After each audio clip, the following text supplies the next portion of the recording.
오늘 우리가 읽을 하나님의 말씀은 갈라디아서 2장 20절 한 절 말씀입니다.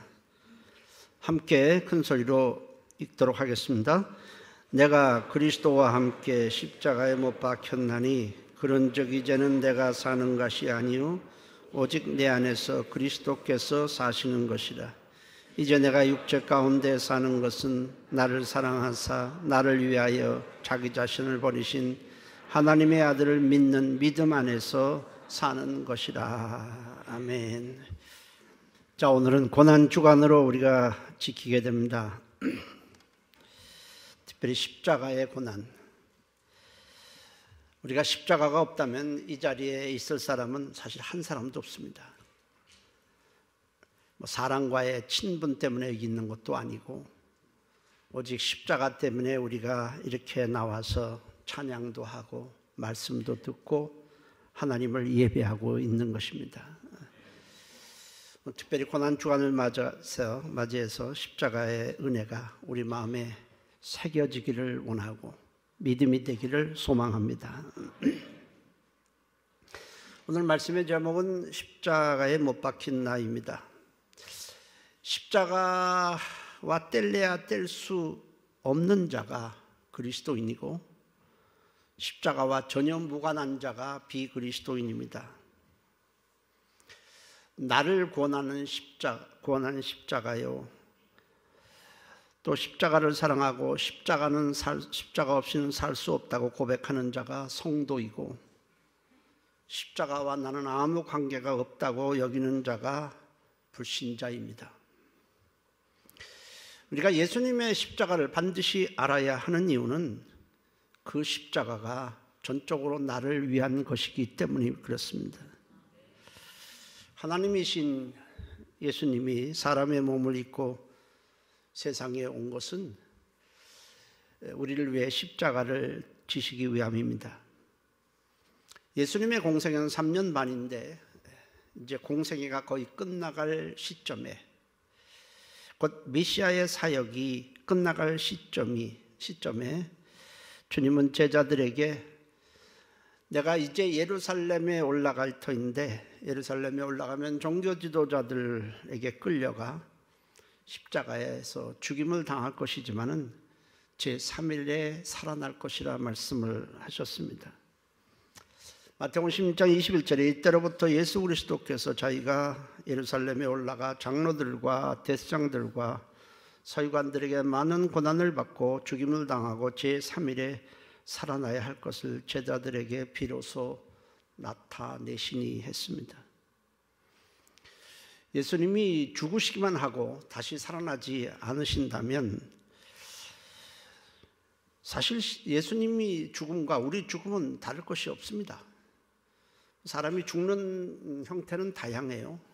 사고로도 죽고 질병으로도 죽고 어떻든 죽는 것으로 끝난다면 좀 죽음의 방법만 좀 다를 뿐이지 살아나지 않는다면 죽음으로 끝난다면 우리의 죽음과 다를 것이 없습니다. 그렇지만 예수님은 십자가에서 아버지의 뜻을 다 이루시고는 3일 만에 살아나실 것을 아셨습니다. 살아나셔서 그 다음에 승천하셔서 하늘 보좌에 앉으실 것을 아셨기에 십자가를 부끄러워하지 아니하고 그것을 기쁨으로 감당하셨습니다. 당장은 고통스럽지만은 이제 멀리 하늘 보좌에 앉으실 그 기쁨을 바라보셨기에 그 십자가를 감당하셨습니다. 히브리서 12장 2절에 그는 그 앞에 있는 기쁨을 위하여 십자가를 참으사 부끄러움을 개의치 아니하시더니 하나님 보좌 우편에 앉으셨느니라 했습니다. 십자가는 사형제도죠. 십자가는 일단 나무에다가 사람을 눕히고 양손목에 이 손바닥에다가 못을 박으면 찢어지기 때문에 양손목에다가 대못을 한 개씩을 박게 됩니다. 총 2개 이렇게 팔을 벌려서 박고 그 다음에 양발을 포개해서 거기에 또 1개의 대못을 박습니다. 총 3개의 대못을 박은 후에 그 나무를 일으켜 세워서 그 구덩이를 판 그곳에 그 나무를 세우게 됩니다. 그러고 나서는 목숨이 끊어질 때까지 고통 속에 죽게 하는 사형 제도입니다. 로마 제국은 아무리 흉악한 죄를 범한 자라도 이 사형 제도가 너무 끔찍하기 때문에 자국민에게는 시행하지 않았습니다. 주님은 십자가에 달리시기 전날 밤 겟세마네 동산에서 땀방울이 핏방울이 되기까지 기도를 하셨습니다. 이제 앞으로 주님이 감당할 십자가의 고통을 끝까지 감당하시기 위해서, 그걸 감당하심으로 인류의 죄를 속죄해야 하는 하나님의 뜻을 완수하기 위해서 그렇게 기도하셨습니다. 주님이 기도하셨을 때 천사가 와서 힘을 돕고 또 예수님이 그 십자가를 감당할 수 있도록 도움을 주셨습니다. 예수님이 십자가에 달리셨을 때 사람들은 당신이 과연 하나님의 아들이요 우리를 구하러 온 메시아라면 거기서 내려와 보라고 조롱을 했습니다. 마태복음 27장 39절 40절에 지나가는 자들은 자기 머리를 흔들며 예수를 모욕하며 이르되 성전을 헐고 사울에 짓는 자여 네가 만일 하나님의 아들이거든 자기를 구원하고 십자가에서 내려오라 했습니다. 그러나 주님은 그런 그들을 불쌍히 여기시고는 극심한 고통 가운데서도 그들을 위해서 기도하셨습니다. 누가복음 23장 34절에 이에 예수께서 이르시되 아버지 저들을 사하여 주옵소서 자기들이 하는 것을 알지 못합니다 했습니다. 이것이 하늘의 영광을 뒤로하고 이 땅에 오셔서 우리를 위해 죽으시기 위해 사랑과 섬김의 삶을 사셨던 예수님의 마지막 모습이었습니다.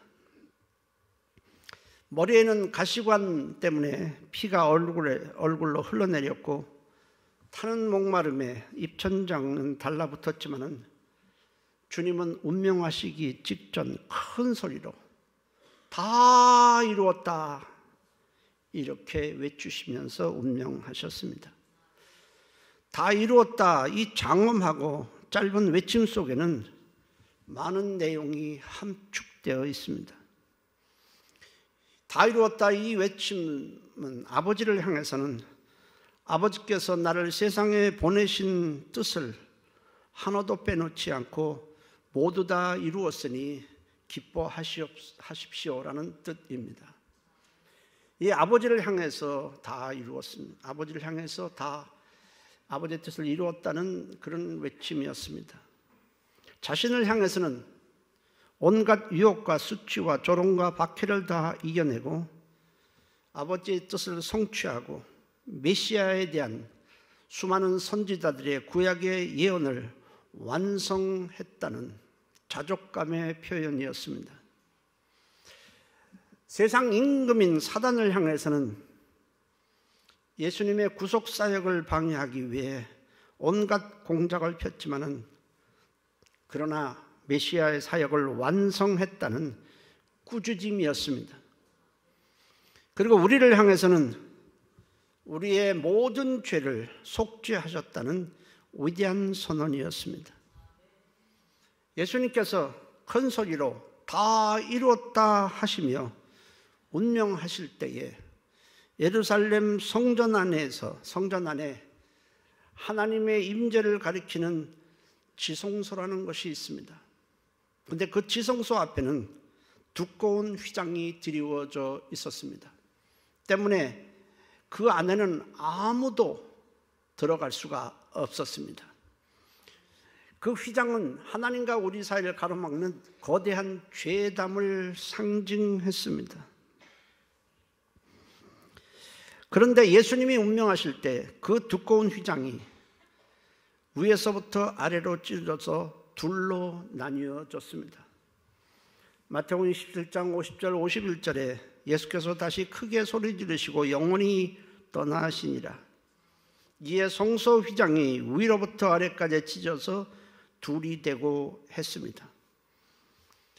하나님과 우리 사이를 가로막고 있는 거대한 죄의 담, 곧 휘장인데, 그 휘장이 찢어지는 것은 예수님이 십자가에서 우리 죄를 짊어지고 몸이 찢어지고 피 흘려 죽으실 때에 이 하나님과 우리 사이를 가로막고 있는 거대한 죄의 담이 허물어지고 하나님께 나아갈 수 있는 길이 활짝 열렸다는 뜻입니다.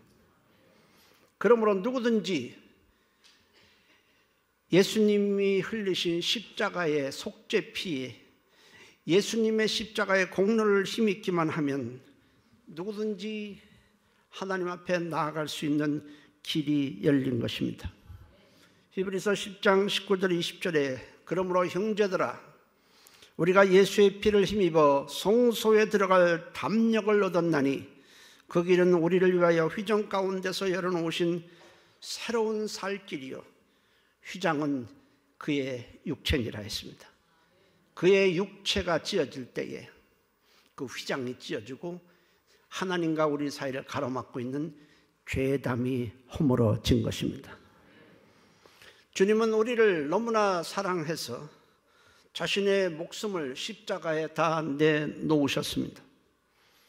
요한일서 4장 9절 10절에 하나님의 사랑이 우리에게 이렇게 나타난 바 되었으니 하나님이 자기의 독생자를 세상에 보내심은 그로 말미암아 우리를 살리려 하심이라.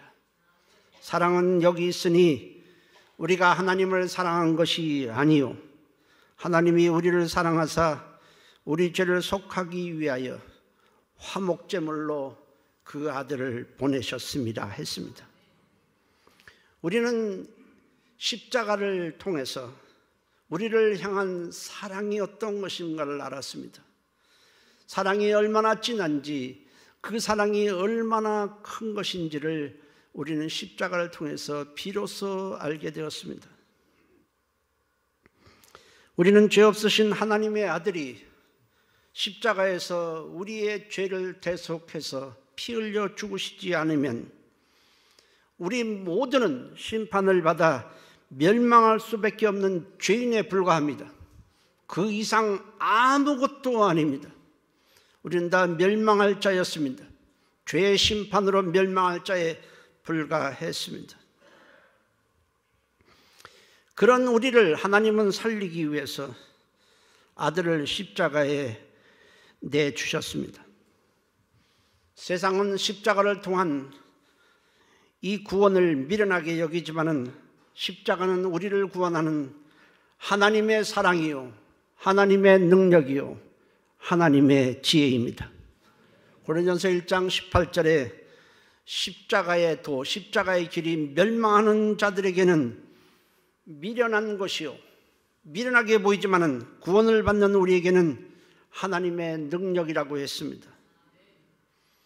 인간은 죄를 짓고 하나님을 떠났습니다. 하나님을 잊어버렸습니다. 그렇지만 변하지 않는 것은 우리를 향한 하나님의 사랑입니다.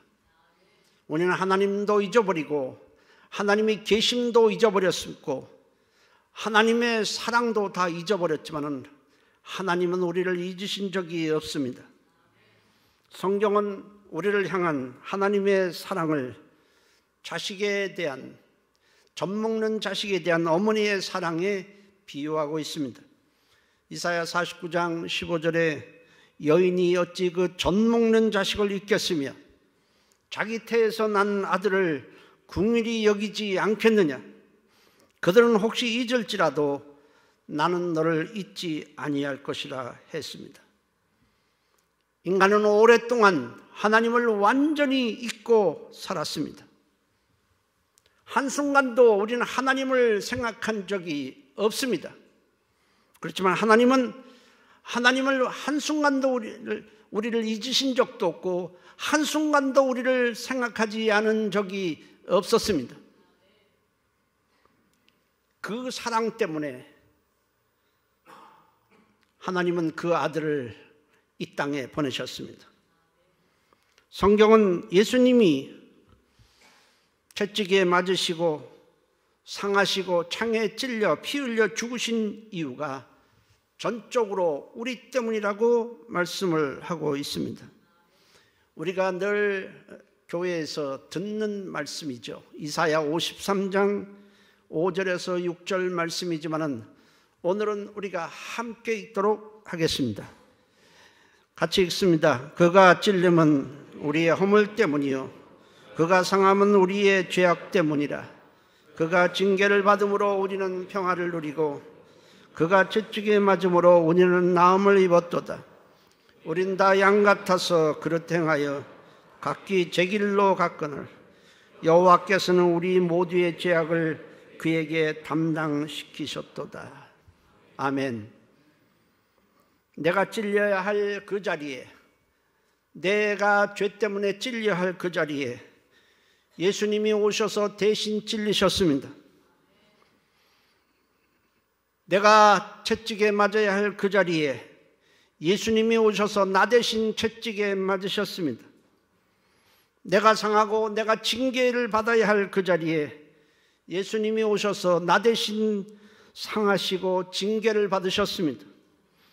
내가 수치와 모욕을 당해야 할 그 자리에 예수님이 오셔서 나 대신 수치와 모욕을 당하셨습니다. 내가 피 흘려 죽어야 할 그 자리에 주님이 오셔서 나 대신 찔리고 피 흘려 죽으셨습니다. 그 피가 흘러나올 때에 우리의 죄가 녹아내렸고 저주가 사라지고 사망 권세가 물러가고 우리는 어둠에서 해방이 된 것입니다. 우리가 한 일은 사실 단 하나도 없습니다. 아무것도 없습니다. 주님이 나 대신 다 맞으시고 피 흘리시고 죽으시고 내 죄값을 대신 치러 주셨고 나에게 생명을 주신 것입니다. 오직 하나님의 아들이 내 죄를 끌어안으시고 골고다 언덕을 올라가심으로 우리가 구원을 받고 하나님의 백성이 된 것입니다. 그렇지만은 사람들은 예수님이 중죄를 져서 하나님께 매맞으며 고난을 당한다라고 생각을 했습니다. 이사야 53장 4절에는 그는 실로 우리의 질고를 지고 우리의 슬픔을 당하였거늘 우리는 생각하기를 그는 징벌을 받아 하나님께 맞으며 고난을 당한다 하였노라 했습니다. 예수님은 우리가 예수님이 지신 십자가를 감성적으로만 바라보는 것을 원하지 않습니다. 얼마나 힘드실까, 얼마나 아프실까, 얼마나 고통스러우실까에 머무르는 것을 주님은 원치 않으십니다. 예수님은 십자가를 지고 그 골고다 언덕을 오르셨습니다. 그 전날 밤 대제사장 가야바의 집에 끌려가 신문을 받으신 후에 그들은 예수님을 죽이기 위해서 사형 언도를 할 수 있는 빌라도에게로 끌고 갔습니다. 그렇지만 로마 총독 빌라도는 예수님에게서 죄를 찾을 수 없자 예수님을 헤롯에게로 보냈습니다. 헤롯 역시 예수님을 신문하고는 그에게서 죄를 찾을 수 없자 다시 빌라도에게로 끌고 갔습니다. 빌라도는 예수님에게서 죄를 찾을 수 없지만은 군중들로부터 밀란이 일어날까 두려워서 예수님에게 십자가형을 언도를 했습니다. 헤롯에게로, 가야바의 집에서 빌라도에게로, 빌라도에게서 헤롯에게로, 헤롯에게서 다시 또 빌라도에게로, 이게 뭐 옆집을 왔다 갔다 하는 것이 아닙니다. 상당한 거리를 왔다 갔다 해야 되니까 벌써 밤이 홀딱 지났습니다. 십자가형을 언도받으신 후에 70km나 나가는 무거운 십자가를 메고 예수님이 골고다 언덕을 올라가십니다. 밤새 잠도 못 자고 고초를 겪으셨기에 지칠 대로 지치신 예수님은 올라가시다가 2번씩이나 쓰러지셨습니다. 그때마다 군병들은 예수님에게 채찍을 휘둘렀습니다. 그러나 세 번째 쓰러지시자 군병들은 더 이상 예수님이 그 무거운 십자가를 지고 올라갈 수 없다는 것을 알고 구경하던 사람 중 구레네 사람 시몬을 붙들어다가 대신 예수님의 십자가를 지게 하셨습니다. 그렇다고 예수님이 그냥 걸어 올라가시는 것은 아닙니다. 앞쪽에 무거운 부분은 구레네 시몬이 지고 뒤에 가벼운 그 부분은 예수님이 메고 골고다로 올라가셨습니다. 그 장면을 쭉 본 백성들과 큰 무리의 여인들은 가슴을 치며 슬피 울고 통곡을 합니다. 그러자 주님은 울고 있는 그들을 향해서 예루살렘의 딸들아, 나를 위하여 울지 말고 너희와 너희 자녀를 위해서 울라 하셨습니다. 누가복음 23장 27절 28절에 또 백성과 및 그를 위하여 가슴을 치며 슬피 우는 여자의 큰 무리가 따라오는지라. 예수께서 돌이켜 그들을 향하여 이르시되 예루살렘의 딸들아, 나를 위하여 울지 말고 너희와 너희 자녀를 위하여 울라 하셨습니다. 진짜 가슴을 치며 슬피 울어야 할 대상은 바로 죄로 인해서 영원히 멸망할 너희와 너희 자녀라는 것이고, 너희가 지금 나를 보고 울고 있지만 나는 울어야 할 대상이 아니라 너희의 죄를 대속할 구주로 믿고 의지해야 할 자라는 뜻입니다. 그것이 우리를 살리기 위해 십자가를 지시고 골고다로 오르시는 주님의 우리를 향한 뜻인 것입니다. 십자가는 우리를 살리기도 하지만 반대로 살아있는 나를 죽이기도 합니다. 오늘 갈라디아서 2장 20절에 내가 그리스도와 함께 십자가에 못 박혔나니 그런즉 이제는 내가 사는 것이 아니요 오직 내 안에 그리스도께서 사시는 것이라 했습니다. 못 박힌다는 것은 죽는다는 뜻입니다. 십자가는 죄로 인해서 하나님에 대해서 완전히 죽었던 나를 살려주셨습니다. 죽으셨다가 부활하신 예수님을 우리가 구주로 영접할 때 주님께서 우리 안에 들어오셔서 죽었던 나를 살리고 하나님에 대해 살도록 해주시기 때문입니다. 반면에 십자가는 세상에 대해서만 살아있던 나를 죽게 만듭니다. 갈라디아서 6장 14절에 그리스도로 말미암아 세상이 나를 대하여 십자가에 못 박히고 또 내가 또한 세상을 대하여 그러하니라 했습니다. 우리가 예수님을 몰랐을 때 우리는 오직 세상을 위해서만 살고 있었습니다. 세상을 사랑했고 세상에 소망을 두고 살았고 오직 세상 영광을 위해서 살았습니다. 그러나 십자가는 그런 우리를 죽게 만들었습니다. 왜 십자가는 우리로 하여금 세상에 대해서 죽도록 만들었을까요?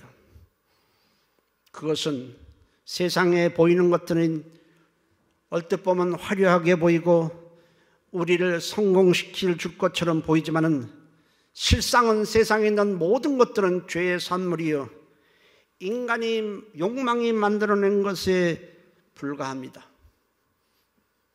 그것은 전부 죄의 욕망의 산물일 뿐입니다. 그래서 때가 되면 하나님은 이 모든 세상을 이 쓰레기 같고 죄의 욕망으로 만들어진 이 세상을 불살라 없애버릴 것입니다. 그때 세상에만 소망을 두고 세상에 대해서만 살아있고 세상을 사랑하며 산 자들은 이 세상이 불타 없어질 때 같이 멸망하게 될 것입니다. 주님은 썩어 없어질 세상 것을 위해 살지 않도록 하기 위해 십자가를 지시고 오직 세상만을 바라보며 사는 자들을 십자가에 못 박은 것입니다. 요한일서 2장 15절 17절에 이 세상이나 세상에 있는 것들을 사랑하지 말라. 누구든지 세상을 사랑하면 아버지의 사랑이 그 안에 있지 아니하니 이는 세상에 있는 모든 것이 육신의 정욕과 안목의 정욕과 이생의 자랑이니 다 아버지께로부터 온 것이 아니요 세상으로부터 마귀로부터 온 것이라 죄로부터 온 것이라. 이 세상도 그 정욕도 지나가되 오직 하나님의 뜻을 행하는 자는 영원히 거하느니라고 했습니다. 하나님의 뜻이 뭐겠습니까? 예수를 믿어서 구원을 받고 천국 백성이 되고 하늘의 소망을 두고 사는 자들이 하나님의 뜻입니다. 십자가는 우리의 모든 것을 송두리째 바꿔놓았습니다. 하나님과 적대적으로 살던 우리를 하나님과 화목하는 사이로 바꿔놓았습니다. 세상만 바라보며 썩어 없어질 세상에만 소망을 두고 살았던 우리를 하나님께 속하고 저 없어질 영원한 새하늘과 새 땅을 바라보며 하나님과 함께하며 사랑하는 자로 바꿔놓았습니다. 우리의 소속도 바꿔놓았고 우리의 삶의 목적과 우리의 삶의 방향을 송두리째 바꿔놓았습니다. 이것이 십자가의 능력인 것입니다. 십자가를 통해서 우리는 새로운 삶의 목표가 생겼고 이제는 세상이 아니라 죽도록 사랑해야 할 예수님이 우리에게 생긴 것입니다. 주님은 십자가의 의미를 바로 알고 우리가 새로운 삶을 살기를 원하십니다. 오래전 해외 토픽에 이런 기사가 나온 적이 있습니다. 아들하고 아버지가 차를 타고 어디를 갑니다. 아들이 운전하고 가는데 실수로 사람을 쳐서 죽었습니다. 그때 옆에 있던 아버지가 운전석에 있는 아들을 밀쳐내고 아버지가 그 운전석에 앉고 자기가 운전하다가 사람을 치은 것처럼 아들의 죄를 뒤집어 쓰고 감옥에 들어가서 5년의 형기를 마치고 출소를 했습니다. 그런데 얼마 후에 아버지가 아들의 죄를 대신 뒤집어 쓰고 형을 산 것이 발각이 되었습니다. 그래서 아들이 수감이 되었습니다. 이제 아들이 벌을 받아야 합니다. 그런데 그것이 국민적 관심사가 되었습니다. 그때 판사는 고심고심하다가 이렇게 판결을 했습니다. 아버지가 너를 대신하여 죄값을 다 치렀으니 너는 앞으로 힘을 다해 아버지를 섬기고 선한 일을 하면서 살아라. 이렇게 판결을 하고는 아들을 풀어주었습니다. 그 기사는 예수님의 십자가를 생각나도록 합니다. 그런데 만일 그 아들이 아버지를 섬기지도 않고 옥고를 치는 아버지를 오히려 부끄러워하고 선한 일을 하기는커녕 오직 자기 욕망만을 위해서 산다면 아버지의 마음이 어떠하겠습니까?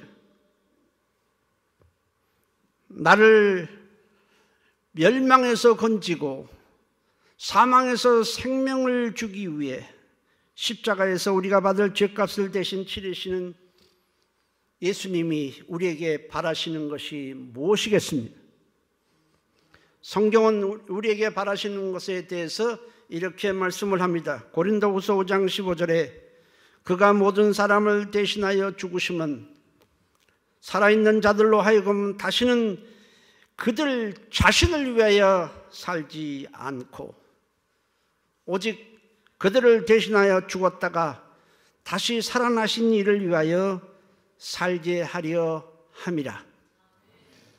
디도서 2장 14절에는 그가 우리를 대신하여 자신을 주심은 모든 불법에서 우리를 속량하시고 우리를 깨끗하게 하사 선한 일을 열심히 하는 자기 백성이 되게 하려 하심이라 했습니다. 문제는 어떻게 해야 주님을 위해서 사는 것인가 하는 것입니다. 어떤 일을 하는 것이 과연 선한 일을 하는 것인가 하는 것입니다. 선한 일을 열심히 하는 백성이 되도록 하기 위해서 주님이 우리를 살리셨다고 했는데 그 선한 일이 과연 무엇이냐 하는 것입니다. 우리는 선한 일 하면은 가장 먼저 떠올리는 것이 구제입니다. 없는 사람에게 돈을 주기도 하고 병든 자를 돌아보고 여러 가지 도움을 주는 구제를 우리는 선한 일의 제1덕목으로 꼽습니다. 그러나 주님이 원하시는 선한 일은 그것이 아닙니다. 바로 십자가를 자랑스럽게 여기고 십자가를 자랑하며 사는 것입니다. 사도 바울은 갈라디아서 6장 14절에 그러나 내게는 우리 주 예수 그리스도의 십자가 외에 결코 자랑할 것이 없다고 했습니다. 여러분, 사도 바울이라고 해서 다른 사람에게 도움을 주지 않았겠습니까? 물질이 필요한 사람도 있고 또 몸이 아픈 사람도 있고 보면 기도도 해주고 찾아가서 병문안도 해주고 얼마나 많은 일을 했겠습니까? 그런데 바울은 그것을 자랑한 적이 없습니다. 바울은 무엇을 하든지 십자가 때문에 하는 것이기 때문에 자기는 십자가만을 자랑한다고 했습니다. 십자가를 자랑한다는 것은 십자가를 통해서 베푸신 하나님의 사랑과 은혜를 세상 어떤 것보다도 귀하게 여기고 내가 가장 자랑스럽게 여기는 것을 말합니다. 이 십자가를 내가 가장 자랑스럽게 여기는 이 십자가를 사람들에게 자랑하면 많은 사람들이 죄사함을 받고 생명을 얻고 단절되었던 끊어졌던 하나님의 사랑이 다시 흐르게 되고 구원을 받고 하나님의 자녀가 됩니다. 이것이 주님을 위해서 사는 것이고 주님이 기뻐하시는 선한 일인 것입니다. 이보다 선한 일이 또 어디 있겠습니까? 세상 어떤 것이 십자가를 자랑스럽게 여기고 십자가를 자랑하는 것보다 더 선한 일이 될 수 있겠습니까? 우리가 십자가를 자랑스럽게 여기면 우리는 죄를 이기고 마귀의 참소를 물리치고 저주를 몰아내고 질병을 이기는 성령님의 능력이 흐르고 사방으로 우겨쌈을 당하여도 쌓이지 아니하고 답답한 일을 당하여도 낙심하지 않으며 박해를 받아도 버림받지 않고 거꾸로 뜨림을 받아도 망하지 않고 일어날 하나님의 힘과 능력을 우리가 공급받는 것입니다. 우리는 삶에 어려움도 있고 질병도 있고 여러 가지 시련도 있고 고난도 있습니다. 죄 때문에 우리가 마음 아파한 적도 있습니다. 여러분 무엇을 생각합니까? 그때 우리는 언제나 십자가로 돌아가야 합니다. 십자가에서 하나님이 우리를 향한 그 엄청난 은혜가 쏟아지면서 우리는 모든 고난과 역경과 참소와 시련을 다 이겨낼 수 있습니다. 십자가 안에는 하나님의 능력이 있습니다. 우리의 옛사람은 예수님이 십자가에서 죽으실 때 우리는 같이 죽었습니다. 우리 안에 예수님 때문에 우리는 생명을 얻었고 우리는 하나님과 함께하는 자가 되었습니다. 십자가 없이는 살 수 없는 자가 우리되어 그리스도인입니다. 주님의 십자가가 우리의 기쁨이 되고 자랑이 되고 소망이 되고 능력이 되시기를 주의 이름으로 축복합니다. 할렐루야. 이 시간에 함께 기도합니다. 우리는 무슨 일이 있을 때마다 돈을 구하고 무슨 일이 있을 때마다 사람을 쳐다보고 세상을 바라보고 하지만은 놀랍게도 십자가를 바라보지 않습니다. 십자가 안에 우리를 향한 엄청난 하나님의 은혜가 우리 안에 쏟아져 내려옵니다. 하나님 십자가를 생각하고 자랑스럽게 여기며 십자가를 자랑하며 승리하는 삶을 살게 도와주시고 하나님께 영광을 돌리는 삶을 살게 도와주옵소서. 우리 다 같이 한 목소리로 통성으로 기도합니다. 살아계신 하나님 고맙습니다. 십자가가 우리에게 힘이 됩니다. 십자가 없으면은 우리는 빈 껍데기고 멸망할 존재에 불과합니다. 십자가 때문에 오늘 우리가 이렇게 기쁨으로 주님을 예배하고 있습니다. 십자가를 생각할 때마다 우리는 눈물이 나고 힘을 얻고 우리는 소망이 생깁니다. 절망 가운데서도 소망이 생깁니다. 낙심 가운데서도 우리는 다시 일어날 힘을 얻습니다. 살아계신 하나님, 매일매일 매 순간순간 십자가에 통한 하나님의 사랑을 항상 기억하게 도와주시고 우리가 승리하도록 인도해 주시옵소서. 예수님의 이름으로 기도했습니다. 아멘. 십자가 때문에 우리는 절대로 낙심하지 않습니다. 십자가의 사랑 때문에 우리는 절망하지 않습니다. 우리를 위해 십자가를 지신 주님은 십자가를 붙들고 있는 자에게 성령의 능력을 부어주십니다. 그러므로 내가 하나님의 사랑을 받았다는 증거, 곧 십자가를 기억하게 하시고 십자가에서 부활하신 예수님이 우리와 함께 하신다는 믿음으로 세상을 이기며 살아가게 도와주옵소서. 십자가를 자랑하며 자랑스럽게 여기는 삶이 되게 하여 주시옵소서. 예수님의 이름으로 기도했습니다. 아멘.